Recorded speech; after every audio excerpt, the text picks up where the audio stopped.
வணக்கம் நண்பர்களே. இன்றைய பதிவு மீனம் ராசி ரேவதி நட்சத்திர நண்பர்களுக்கான இந்த 2025 செப்டம்பர் மாத பலனை இன்றைய பதிவில் சிறப்பு பதிவாகவும் ஒரு முக்கியமான பதிவாகவும் பார்க்குறோம். ஃப்ரெண்ட்ஸ், அதுக்கு முன்னால் நீங்கள் இன்னும் நம்ம சேனலை சப்ஸ்கிரைப் பண்ணால் வீடியோ பார்த்துருந்தீங்கன்னா சப்ஸ்கிரைப் பண்ணி பெல் ஐக்கான் ஆன் பண்ணிக்கங்க. ஃப்ரெண்ட்ஸ், வழக்கம் போல் நம்மளோட இந்த பதிவு கிரகநிலையுடன் பலன்கள், குடும்பம், நிதிநிலைக்கான பலன், தொழில், வியாபாரம், ஆரோக்கியம், வழிபாடு, பரிகாரம்னு சொல்லி அனைத்து பலன்களும் சுருக்கமாகவும் தெளிவாகவும் பார்க்குறோம். ஸோ ஸ்கிப் பண்ணால் பாருங்கள். ரேவதி நட்சத்திரம் அப்படின்னு பார்க்கும்போது ஏழ்மையிலும் நேர்மை, இரக்க குணம், புத்திசாலித்தனம், அமைதியான தன்மை, அமைதியின் மறு உருவம், ஒரு சிறந்த குருவாகவும் சிறந்த நண்பனாகவும் சிறந்த படைப்பாற்றல், எதிரிக்கும் உதவும் மனப்பான்மை கொண்டவரும், நம்பியவர்களுக்கு நம்பிக்கையானவர்களாகவும் நம்பியவர்களால் ஏமாற்றம் அடையும் நட்சத்திரமாகவும் ரேவதி நட்சத்திரம் இருக்குது. இவ்வளவு சிறப்பு பெற்ற ரேவதி நட்சத்திரம் இந்த செப்டம்பர் மாதத்தில் என்ன செய்ய போகிறது அப்படிங்கிறத இன்றைய பதிவில் நாம் பார்த்துருவோம். தற்போது சூரிய பகவான் 6ஆம் வீடாகிய சிம்ம வீட்டில் புதன் மற்றும் கேது பகவானோடு இருக்கார். இந்த காம்பினேஷன் நல்லதா கெட்டதா அப்படின்னு பார்க்கும்போது சூரிய பகவான் 6ஆம் வீட்டில் இருப்பது அப்படிங்கிறது பிரிந்தவர்கள் மனம் திருந்தி ஒன்று சேருவதற்கான காலமாகவும் அதன் மூலமாக குடும்ப நிம்மதி, உறவினர்களுக்குள் நிம்மதி அப்படின்னு சொல்லி மனம் மகிழ்ச்சி அடையும் காலமாக இந்த முதல் 2 வாரத்தில் இந்த நிகழ்வுகள் பெரும்பாலான ரேவதி நட்சத்திர நண்பர்களுக்கு நடக்கும். 3ஆம் வாரத்திற்கு மேல் சூரிய பகவான் கன்னி வீட்டுக்கு பயிற்சியாவார். இது குறிப்பிட்ட காலம் செவ்வாய் பகவானோடு கூட்டணியாக இந்த சூரிய பகவானுடைய அமைப்பு இருக்கும். ஸோ இது சமுதாயத்தில் பெரிய மனிதர்களுடைய நட்பும் ஆதரவும் உண்டாகும். அதன் மூலமாக ரேவதி நட்சத்திரத்தினுடைய நிலை கொஞ்சம் உயர்றதுக்கு வாய்ப்பு இருக்குது. அதே நேரத்தில் பிடிவாதம் மற்றும் முரட்டு குணம் வெளிப்படும் காலமாகவும் இந்த 2ஆம் வாரத்திற்கு மேல் ரேவதி நட்சத்திரம் இருக்கும். ஸோ உங்களுடைய முன் கோபத்தை குறைத்து பிடிவாதத்தை குறைச்சிக்கிறது அப்படிங்கிறது நன்மை அளிக்கும். ஏன்னா சனி திசை நடந்துட்டு இருக்கக்கூடிய காலத்தில் நாம் பிடிச்ச முயலுக்கு 3 கால் அப்படிங்கிற அந்த தன்மையை மாற்றிக்கும் போது ஓரளவு நன்மையை நிறையா பெற முடியும். ஸோ நிதானம் தேவை. இந்த நல்ல காலத்தில் இதே செவ்வாய் பகவான் 7இல் இருப்பது அப்படிங்கிறது தவறவிட்ட அனைத்தும் திரும்ப கிடைக்கக்கூடிய நிலை. நான் முதல்லே பார்த்த மாதிரி சூரிய பகவான் நம்ம பிரிந்து போகிறவர்களை இணைக்கிறாருன்னு சொன்னோம். அதே மாதிரி அவருக்கு சப்போர்ட்டாக இந்த செவ்வாய் பகவான் 7இல் இருப்பது தொலைஞ்சு போன, தவறவிட்ட, திரும்ப கிடைக்கக்கூடிய அனைத்தும் இருக்கும் அப்படிங்கிறது சாஸ்திரம் சொல்லக்கூடிய ஒரு காலத்தின் ரகசியமாக இருக்குது. ஸோ தவறவிட்ட பொருளாக இருக்கலாம், உறவுகளாக இருக்கலாம், தவறவிட்ட நிம்மதியாக இருக்கலாம், இது எல்லாமே திரும்ப கிடைக்கும். அதோடு ரொம்ப நாள் வாங்க நினச்ச, மனசுக்கு பிடிச்ச முக்கியமான பொருள்களை வாங்கிறதுக்கும் செவ்வாய் பகவானுடைய அருள் நிறைய இருக்கும். 3ஆம் வாரத்திலிருந்து கவனமாக இருக்கும்போது வெற்றி அப்படிங்கிறது நிறைய இருக்கும். அதே செவ்வாய் பகவான் 8ஆம் வீடாகிய துலாம் வீட்டுக்கு மாறும்போது ரேவதி நட்சத்திர நண்பர்கள் வண்டி வாகனத்திலும் உடல் ஆரோக்கியத்திலும் அதிகப்படியான கவனம் வேணும். தூக்கம் கட்டுறது, உடல் எடை அதிகமாகிறது, அலைச்சல், டென்ஷன், திடீர் ட்ராவலிங் இதெல்லாமே இருக்கும். ஸோ உணவு, ஓய்வு, உடல் ஆரோக்கியத்தில் முடிந்தவரை கவனமாக இருக்கணும். அதிலும் சீனியர் சிட்டிசன் உங்களுடைய லைஃப் ஸ்டைல் மாற்றுறது அப்படிங்கிறது ஆரோக்கியத்துக்கு நல்லது. எளிய உடற்பயிற்சி, மன அமைதி, தியானம், உணவு கட்டுப்பாடு இதெல்லாம் உடல் ஆரோக்கியத்தை நிலையாக வைத்திருக்கும். டென்ஷனாக தேவையில்லை. ஆரோக்கியம் பற்றிய பயத்தை நமக்கு அதிகரிக்காதுங்கிறனால என்றைக்கும் ஒரு சின்ன ஒரு எளிய உடற்பயிற்சி அப்படிங்கிறது பெட்டராக இருக்கும். ஏன்னா ஒரு சனி திசை காலம் அப்படிங்கிறது மனம் சார்ந்து நரம்பு சம்பந்தமான பிரச்சனைகளை உருவாக்கக்கூடிய காலமாக இருக்குங்கிறனால இந்த உடற்பயிற்சி, உணவு கட்டுப்பாடுங்கிறது ரொம்ப ரொம்ப அவசியம் அனைவருக்குமே. நெக்ஸ்ட்டு த கிரேட் புதன் பகவான் ரேவதி நட்சத்திரத்துக்கு என்ன செய்ய போகிறார் அப்படின்னு பார்க்கும்போது வேலை, வியாபாரம், பொது காரியம், சமூக சேவை, முக்கிய முடிவெடுப்பதில் அனுபவம் பெற்ற அந்த முதிர்வு தன்மை அப்படிங்கிறது ரேவதி நட்சத்திரத்திற்கு வரும். அதற்கான சாதகமான பலன் அப்படிங்கிறது 6இல் உள்ள புதன் பகவான் ஏற்படுத்தி கொடுப்பார். ஸோ இது ஒரு நல்ல காலமாக பார்க்கலாம். மேக்சிமம் இது ஏண்டா பிறந்தோம் அப்படின்னு ஒரு எண்ணத்தை அடிக்கடி நமக்கு கொடுப்பார். அந்த எண்ணத்தை கொடுத்த கிரகங்கள் எல்லாமே ஓரளவு இந்த சாதகமாக இருக்கக்கூடிய இந்த காலத்தில் இந்த எண்ணங்கள் மாறி ஒரு நம்பிக்கை அப்படிங்கிறது பிறக்கக்கூடிய மாதமாகவும் இந்த மாதம் இருக்கும். இந்த மாதத்தை நாம் எப்படி கொண்டு போகிறோமோ அதை வச்சு தான் நாம் இருக்கக்கூடிய இந்த சனி திசை காலத்தை வெற்றிகரமாக கொண்டு போகிறதுக்குமே ஒரு பிள்ளையார் சொல்லி போட்ட மாதமாக இருக்கலாம்.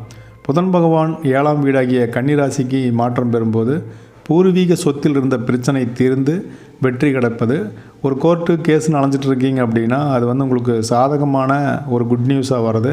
வேலைக்காக வெயிட் பண்ணிகிட்டு இருக்கோம், நல்ல வேலையே கிடைக்கல அப்படிங்கிறவங்களுக்கு நல்ல வேலை கிடைப்பது. போட்டித் தேர்வு எழுதியிருக்கோம், அதில் நல்ல ரிசல்ட் கிடைக்குமா அப்படின்னா ஒரு நல்ல ரிசல்ட் கிடைக்கிறது.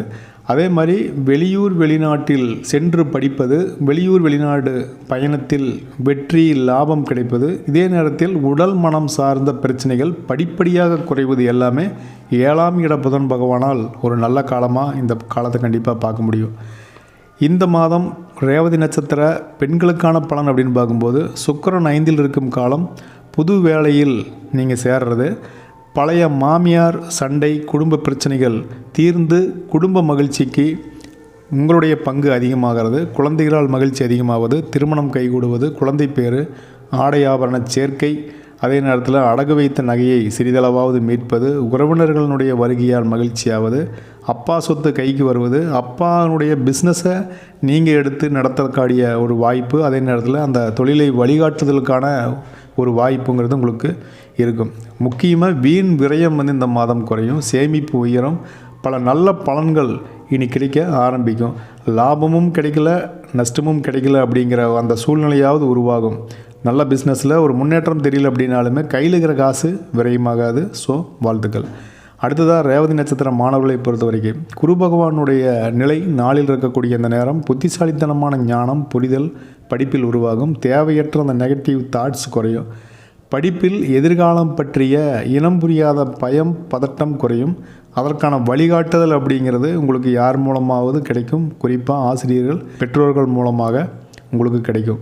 வரக்கூடிய வாய்ப்புகளை நாம் எப்படி உபயோகப்படுத்திக்கிறோம், நம்மளுடைய ஃப்யூச்சர்னுடைய கோல் என்ன அப்படிங்கிறத நம்ம செட் பண்ணும்போது கைமேல் பலன் அப்படிங்கிறது எதிர்காலத்தில் கிடைக்கும். இது வந்து சனி திசை காலம் அப்படிங்கிறது ஒரு பெரியவங்களுக்கு ஒரு சின்ன சின்ன தொல்லைகளை உருவாக்கினாலும் உங்களுக்கு இருக்கக்கூடிய கெடு பலன்களையும் அப்பா அம்மா தான் ஏற்றுக்கிட்டு அந்த வழியை தாங்குவாங்க. அப்படிங்கிறனால மாணவர்களுக்கு ஒரு பெரிய வழி அப்படிங்கிறதோ பெரிய தடுமாற்றம் அப்படிங்கிறதோ மேக்ஸிமம் இருக்கிறதுக்கு வாய்ப்பு இல்லை சனி திசை காலத்தில்.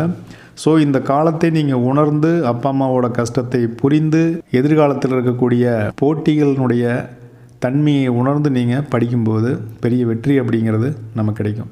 ரேவதி நட்சத்திர சகோதர சகோதரிகளுக்கு திருமணம் பற்றி நாம் நினைக்கும்போது கேது பகவான் 6ஆம் வீட்டில் இருக்கக்கூடிய இந்த நேரம் ரிலேஷன்ஷிப்பில் இருக்கிறவங்க திருமண பந்தத்தில் இணைவதற்கு ஒரு நல்ல காலமாக இருக்கும். பொதுவாக ராகு பகவான் வந்து புது நண்பர்களை உருவாக்குறதுக்கான வாய்ப்புகள் இருக்குது. ஸோ புது நண்பர்கள் புது உறவுகள் உங்களுக்கு வரும்போது கிடைக்கும்போது அதனுடைய உண்மைத்தன்மையை உணர்ந்து சற்று கவனமாக இருப்பது ரொம்ப ரொம்ப நல்லது. ஏன்னா ரேவதி நட்சத்திரத்தை பொறுத்த வரைக்கும் வெளுத்ததெல்லாம் பால், 4 பேர் 4 விதமாக பேசுவாங்க அப்படிங்கிறதுக்கான பயந்துக்கக்கூடிய ஆள். 4 வார்த்தை நல்ல வார்த்தை பேசுனா அதை நம்பி என்ன வேணாலும் நீங்கள் துணிஞ்சு செய்வீங்க. ஸோ அதனால் வந்துட்டு நீங்கள் இந்த வெள்ளந்தியான மனப்போக்கு அப்படிங்கிறது நிறைய சிக்கலை உங்களுக்கு ஏற்படுத்திகிட்டே தான் இருக்குது வாழ்நாள் முழுசுமே. இதையை உணர்ந்து ஒரு நண்பர்கள் வர்றாங்க, ஒரு உறவுகள் வந்து லைஃப்பில் வருது அப்படின்னா அதனுடைய உண்மைத்தன்மையை உணர்ந்துக்காக என்ன மோட்டிவேஷனுக்காக நம்மள்ட்ட பழகிறாங்க அப்படிங்கிறத உணர்ந்து நம்முடைய லிமிட் என்ன அப்படிங்கிறத புரிஞ்சுட்டு நாம் பழகும்போது நண்பர்களால் ஏற்படக்கூடிய நஷ்டம் அவப்பெயர் துரோகம் மன கஷ்டம் இது எல்லாமே வந்து நம்ம வராமல் தடுக்க முடியும். அப்படிங்கிறனால கவனமாக இருங்க. இந்த மாதத்தை இன்னும் சிறப்பான மாதமாக மாற்றிக்கிறதுக்கு வழிபாடும் போது ரேவதி நட்சத்திர நண்பர்கள் அஷ்டலட்சுமி வழிபாடு, அதோட சித்தர் வழிபாடு, சித்தர் ஜீவசமாதி வழிபாடு இதெல்லாம் செய்வது சிறப்பாக இருக்கும். பரிகாரம்னு பார்க்கும்போது சனி திசை காலம் அப்படிங்கிறனால ஆதரவற்றோர் மற்றும் மாற்றுத்திறனாளிகளுக்கு உணவு தானம் உடை தானம் அவர்களுக்கான மருத்துவ மருந்து செலவுகள் செய்வது. ஒரு ஜஸ்ட்டு நீங்கள் ரோட்டில் போயிட்டு இருக்கும்போது ஒரு மாற்றுத்திறனாளிகள் நடந்து போயிட்டு இருக்கிறாங்கன்னா கூட அவங்களுக்கு லிஃப்ட் கொடுத்து அவங்க போய் சேர்ற இடத்துல நீங்கள் போகிற பாதையில் கொஞ்சம் தூரம் கொண்டு போய் அவங்கள பத்திரமா இறக்கி விட்டு போகிறது, குடிக்கிறதுக்கு தண்ணி வாங்கி கொடுக்குறது, ஏதாவது ஒரு உதவிகள் அவங்களுக்கு செய்வது நம்ம ஜாதகத்தில் இருக்கக்கூடிய சாதகமில்லாத பலனை நமக்கு சாதகமாக மாற்றலாம். நம்ம தான தர்மம்னு வரும்போது இதை செஞ்சால் நம்மளுடைய கர்மா கழியும் புண்ணியம் சேரும் அப்படிங்கிறதெல்லாம் தாண்டி நம்ம இந்த பூமியில் பிறந்தோம் 4 பேர்த்துக்கு நல்லதாக இருக்கணும் அப்படிங்கிற அந்த மனநிலையோட எந்த உதவியுமே நீங்கள் செய்யும்போது நம்ம ஜாதகத்தில் இருக்கக்கூடிய சாதகமில்லாத பலன் உண்மையாகவே நமக்கு சாதகமாக மாறுங்கிறது இது இறைவன் வகுத்த ஒரு விதிங்கிறனால இந்த வழிபாடு மற்றும் பரிகாரத்தை நீங்கள் செய்யலாம். நண்பர்களே, இது வந்து ரேவதி நட்சத்திர நண்பர்களுக்கான இந்த செப்டம்பர் மாதத்திற்கான ஒரு பொது பலன். இதில் நீங்கள் முக்கியமான முடிவுகள் எடுக்கும்போது அதே நேரத்தில் குடும்பம் சார்ந்து ஒரு முக்கியமான நிகழ்ச்சிகள் நடத்தும்போது உங்களுடைய சுயஜாதகம் உங்கள் குடும்பத்தாரோட சுயஜாதகத்தை உங்கள் அஸ்ட்ராலஜர்கிட்ட கொடுத்து ஒரு நல்ல வழிகாட்டுதல் வாங்கிட்டு நீங்கள் செய்யும்போது இது வந்து 100% வெற்றிங்கிறது ஒரு 200-300% வெற்றியை கொடுக்கும் அப்படிங்கிறனால தப்பில்லை, நீங்கள் அதை செக் பண்ணிக்க. இந்த பதிவு நிச்சயமாக பயனுள்ளதாகவும் ஒரு வழிகாட்டுதலாகவும் ஒரு விழிப்புணர்வான பதிவாகவும் உங்களுக்கு இருந்திருக்குன்னு நான் நம்புகிறேன். ரேவதி நட்சத்திர நண்பர்கள் மறக்காமல் இந்த பதிவுக்கு ஒரு லைக் பண்ணிக்கங்க. உங்களுடைய கருத்துக்களையும் மறக்காமல் நீங்கள் ஒரு கமெண்ட் பண்ணுங்கள். ரேவதி நட்சத்திர நண்பர்கள் உங்களுக்கான சந்தேகங்கள் என்ன அப்படிங்கிறதையுமே நீங்கள் கமெண்ட் பண்ணலாம். ஸோ நீங்கள் இன்னும் நம்ம சேனலை சப்ஸ்கிரைப் பண்ணாமல் தான் வீடியோ பார்த்துருக்கீங்க அப்படின்னா சப்ஸ்கிரைப் பண்ணி பெல் ஐகான் ஆன் பண்ணி வச்சுக்கோங்க. இதுபோல் ஒரு அற்புதமான பதிவில் நாம் மறுபடியும் சந்திக்கலாம். நன்றி, வணக்கம்.